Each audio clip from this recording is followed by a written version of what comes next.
আসসালামু আলাইকুম রহমতুল্লাহ বারাকাতু। প্রিয় ছাত্রছাত্রীবৃন্দ, আশা করি সবাই ভালো আছো। সবাই ভালো থাকো এই দোয়াই করি। করোনাকালীন এই সময়ে আমরা তোমাদের নিয়মিত ক্লাসগুলো করতে পারি না, তাই আমরা অনলাইন ক্লাসের মাধ্যমে তোমাদেরকে ক্লাসগুলো করার চেষ্টা করতেছি। তোমরা আমাদের সাথে অনলাইনে যুক্ত হবে এবং আমাদের গুরুত্বপূর্ণ ক্লাসগুলো দেখবে। আজকে আমি বিবিএস অনার্স থার্ড ইয়ার এর বিজনেস স্ট্যাটিস্টিক্স ইন ইংলিশ এই চ্যাপ্টার থেকে, মানে এই সাবজেক্ট থেকে, প্রথম চ্যাপ্টার থেকে আমি কিছু আলোচনা করব। ধারাবাহিকভাবে আমার ভিডিওগুলো দেখতে থাকো এবং প্রত্যেকদিন আমি চেষ্টা করব তোমাদের উপকৃত হয় এইরকম ক্লাসগুলো দেওয়া যায় কিনা। তবে ফার্স্টে আমি আমার পরিচয় দিয়ে নেই। Ibrahim Morol, lecturer and head of the management department, Kapasia degree college, Kapasia, Gazipur. তোমরা আমার ক্লাসগুলো নিয়মিত দেখো এবং এইখান থেকে অনেক উপকৃত হবে। এখন আমরা প্রথম চ্যাপ্টার থেকে যেই অঙ্কগুলো আছে, আমাদের পরীক্ষায় আসে ম্যাক্সিমাম অঙ্কগুলো, এগুলো আমরা চেষ্টা করব করার জন্য। তাহলে এক নজরে প্রথম অধ্যায়ের প্রয়োজনীয় যে সিম্বল সিম্বল সমূহ এর বাংলা অর্থ সহ। সিম্বল হচ্ছে আমাদের চিহ্ন বলি আমরা, সিম্বল মানে চিহ্ন বা প্রতীক। সিম্বল অর্থ হচ্ছে চিহ্ন বা প্রতীক। এই প্রতীকগুলো আমাদের এই স্ট্যাটিস্টিক্স এর মধ্যে ব্যবহার করা হয়। এখানে আমরা যে প্রথম যে সিম্বলটা দেখলাম, এটা হচ্ছে অ্যাজিউম মিন। এ এ হচ্ছে অ্যাজিউম মিন। এটা স্ট্যাটিস্টিক্স এর ভাষায় অ্যাজিউম মিন বলা হয়। এটার বাংলা অর্থ হচ্ছে মধ্যবিন্দু। এরপর হচ্ছে এ ডট এম, এটা হচ্ছে arithmetic mean. A M A M মানে হচ্ছে অ্যারিথমেটিক মিন, এটা হচ্ছে গাণিতিক গড়। এটা হচ্ছে গাণিতিক গড়। তারপর হচ্ছে বিটা ওয়ান। বিটা ওয়ান এটা আমাদের এই চ্যাপ্টারের জন্য প্রয়োজন নাই।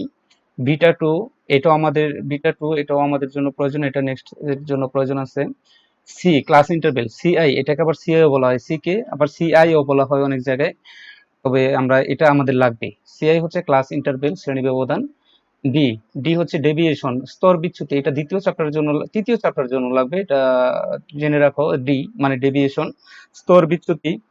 তারপরে হচ্ছে আমাদের ই, এক্সপেক্টেড ফ্রিকোয়েন্সি, এটাও লাগবে, প্রত্যাশিত গণসংখ্যা। তারপর হচ্ছে ফ্রিকোয়েন্সি, গণসংখ্যা। এক্স বার হচ্ছে, তারপর এক্স বার হচ্ছে গড়। তাহলে এই সিম্বল গুলো আমরা মনে রাখবো এবং এই চ্যাপ্টারের জন্য আমাদের অবশ্যই এটা প্রয়োজন আছে। চ্যাপ্টার ওয়ান থেকে আমরা ইন্ট্রোডাকশন যে চ্যাপ্টারটা আছে, এটা থেকে আমরা সহজে অঙ্ক করার জন্য অধ্যায়টিকে আমরা দুইটা ভাগে ভাগ করে ফেলতে পারি, মানে দুইটা পদ্ধতিতে অঙ্কটি করা যায়। যেমন প্রথম ভাগটা হচ্ছে ফ্রিকোয়েন্সি ডিস্ট্রিবিউশন টেবিল, যেটা ইনক্লুসিভ অর এক্সক্লুসিভ। ইনক্লুসিভ হচ্ছে অন্তর্ভুক্ত পদ্ধতি, এবং এক্সক্লুসিভ হচ্ছে বহির্ভূত পদ্ধতি। এটা আমরা অঙ্ক করার সময় আমরা দেখে নেব, এটা সিম্পল একটা বিষয়। তারপরে হচ্ছে আমাদের গ্রাফিক্যাল প্রেজেন্টেশন অফ ডাটা। আমাদের যে ডাটাগুলো দেওয়া থাকবে, এটা গ্রাফ পেপারের মাধ্যমে এটা আমাদের উপস্থাপন করতে হবে। তবে আমরা এটা পরের নেক্সট ক্লাসে আমরা এগুলো দেখে নিব। তাহলে আজকে আমরা ফার্স্ট ফ্রিকোয়েন্সি ডিস্ট্রিবিউশন টেবিল ইনক্লুসিভটা পড়বো, আর এক্সক্লুসিভটা নেক্সট ক্লাসে পড়বো। তারপরে দেখো, এখানে step one frequency distribution table. এই স্টেপে তিনটি টেবিল করতে হবে। কয়টা টেবিল করতে হবে? তিনটি টেবিল করতে হবে। প্রথম টেবিলটা হচ্ছে সিঙ্গেল অথবা নরমাল টেবিল, যেটাকে এক চলক বিশিষ্ট টেবিল বলি আমরা, সিঙ্গেল অথবা নরমাল টেবিল। দ্বিতীয়ত হচ্ছে ভাইব্রেটরি টেবিল, দুই চলক বিশিষ্ট টেবিল বা দ্বিচলক টেবিল। তারপরটা হচ্ছে stem and leaf diagram table, কাণ্ডপত্র ডায়াগ্রাম টেবিল।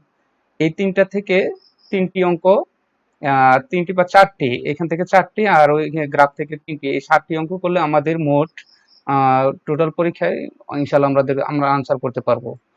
তারপরে সিঙ্গেল টেবিল এক চলক বিশিষ্ট টেবিলের কিছু বৈশিষ্ট্য আছে, এই বৈশিষ্ট্যগুলো আমাদেরকে জানতে হবে। এক নম্বর বৈশিষ্ট্য হচ্ছে একটি চলকের মান দেওয়া থাকবে। এখানে কয়টা চলক দেওয়া থাকবে? একটা চলকের মান দেওয়া থাকবে।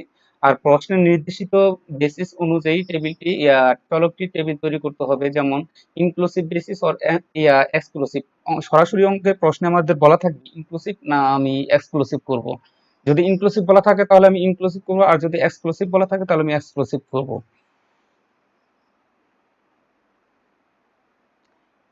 এই সিঙ্গেল টেবিল করতে হলে আমাকে তিনটা বিষয় মাথায় রাখতে হবে সবসময়। যেমন এক নাম্বারটা হচ্ছে পরিসর বা রেঞ্জ কিভাবে বের করতে হবে, এটা আমাকে জানতে হবে। পরিসর বা রেঞ্জের একটা সূত্র আছে, এটা আমরা নেক্সটে দেখব।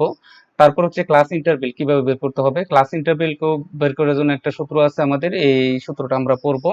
যদি ক্লাস ইন্টারভেল অঙ্কে দেওয়া থাকে তাহলে ক্লাস ইন্টারভেল বের করার আর প্রয়োজন নেই।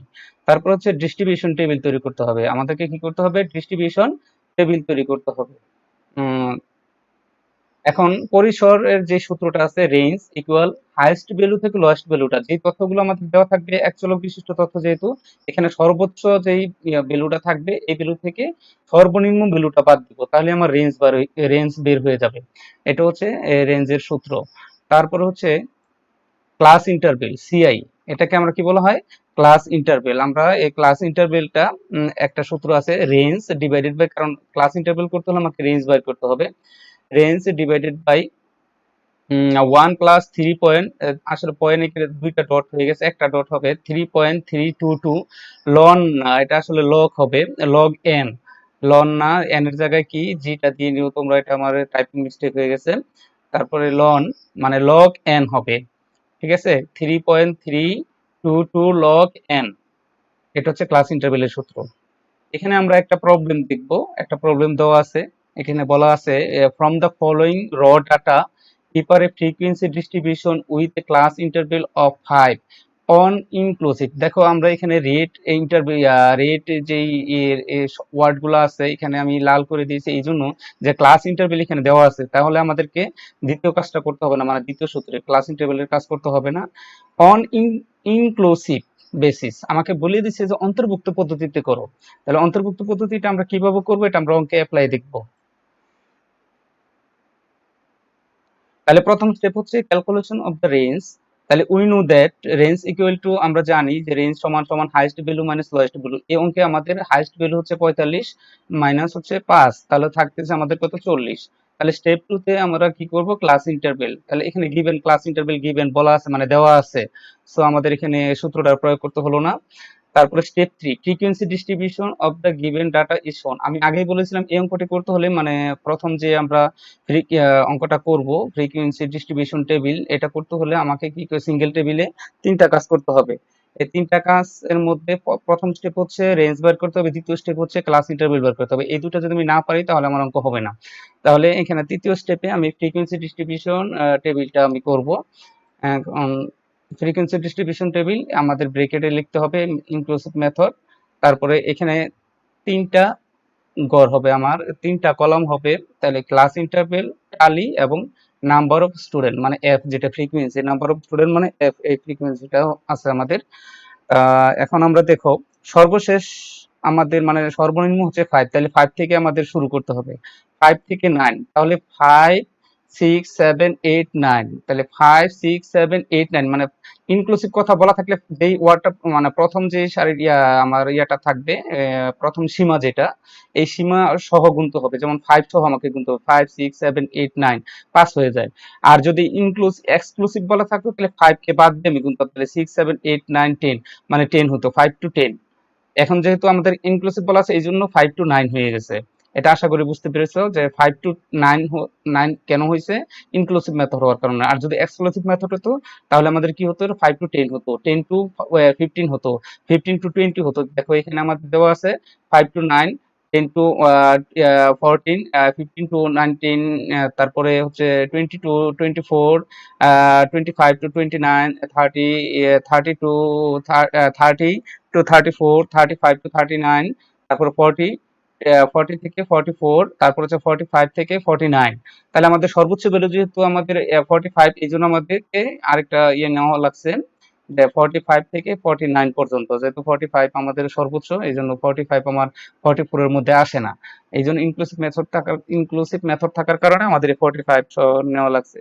তাহলে আমি আশা করি তোমরা আমার এই ক্লাসটা বুঝতে পেরেছো।